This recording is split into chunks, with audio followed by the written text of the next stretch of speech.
গত 18 September mobile চুরির অভিযোগে তোফাজ্জল হোসেনকে আটক করে ঢাকা বিশ্ববিদ্যালয়ের ফজলুল হক মুসলিম হলের অতিথি কক্ষে এনে নির্মমভাবে মারধর করে শিক্ষার্থীরা।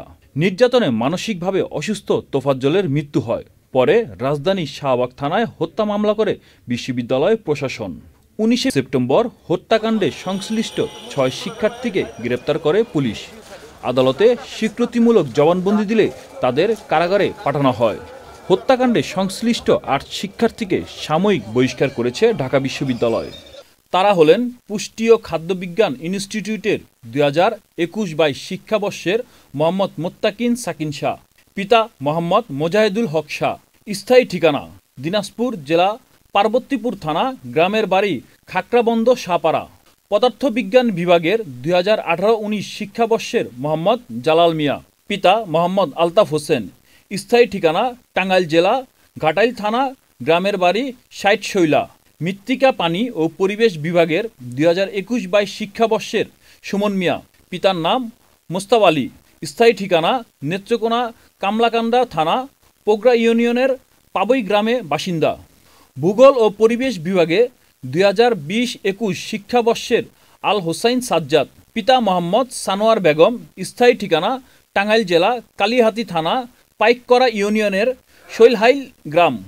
গণিত বিভাগের 2018-19 শিক্ষাবর্ষের মোহাম্মদ আহসানুল্লাহ, পিতা মোহাম্মদ আব্দুল মজিদ শেখ, স্থায়ী ঠিকানা পাবনা জেলা সুজানগর থানা, হাটখালী ইউনিয়ন শোলাকুড়া গ্রামের বাসিন্দা। উদ্ভিদ বিজ্ঞান বিভাগের 2020-21 শিক্ষাবর্ষের মোহাম্মদ ফিরোজ কবির, পিতা মোহাম্মদ ফাইজুদ্দিন, স্থায়ী ঠিকানা ঠাকুরগাঁ জেলা বালিয়াডাঙ্গা উপজেলা আমজানখোর ইউনিয়ন হরিণমারি গ্রামের বাসিন্দা।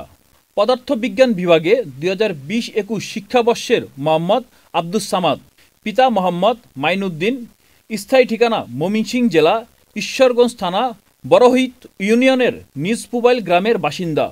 এবং সমুদ্রবিজ্ঞান বিভাগে 2021-22 শিক্ষাবর্ষের ছাত্র ওয়াজিবুল আলম, পিতা মোহাম্মদ আব্দুস সোবহান, স্থায়ী ঠিকানা ময়মনসিংহ জেলার ভালুকা থানায় ভরাডোবা ইউনিয়নের রাংচোপড়া গ্রামের বাসিন্দা।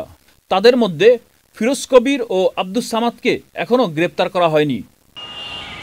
এই হত্যার সুষ্ঠু তদন্ত করে জড়িত আরও অপরাধীদের গ্রেপ্তারের দাবি জানান শিক্ষার্থীরা।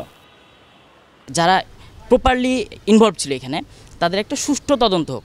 আন্দাজে আমার বন্ধু, আমার সহবাড়ি, ছোটো বাড়ি, এরা যাতে হয়রানির শিকার না হয়।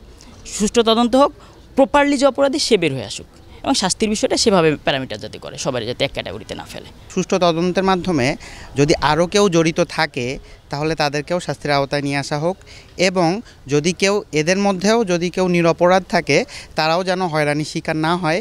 বিশ্ববিদ্যালয়ের তদন্ত কমিটির সুপারিশ অনুযায়ী শিক্ষার্থীদের বহিষ্কারের বিষয়ে সিন্ডিকেট সভায় পরবর্তী সিদ্ধান্ত নেওয়া হবে বলে জানিয়েছেন ঢাকা বিশ্ববিদ্যালয়ের প্রক্টর সাইফুদ্দিন আহমেদ। পুলিশ তার মতো করে যে কাজ করছে সেখানে আরও কয়েকজনের সম্পৃক্ততার কথা তারা জানিয়েছে, তাদেরকেও গ্রেপ্তারের প্রক্রিয়া পুলিশ থেকে করা হচ্ছে। বিশ্ববিদ্যালয়ের প্রশাসনিক ব্যবস্থার মধ্যে গুরুত্বপূর্ণ হলো ওই 8 জনকে ইতিমধ্যে সাময়িকভাবে বহিষ্কার করা হয়েছে। আমাদের কাছে মনে হয়েছে হল প্রশাসনের কিছু গাফিলতি ছিল, তো তার ভিত্তিতে আমরা প্রাথমিকভাবে হলের প্রাধ্যক্ষকে পরিবর্তন করে দিয়েছি।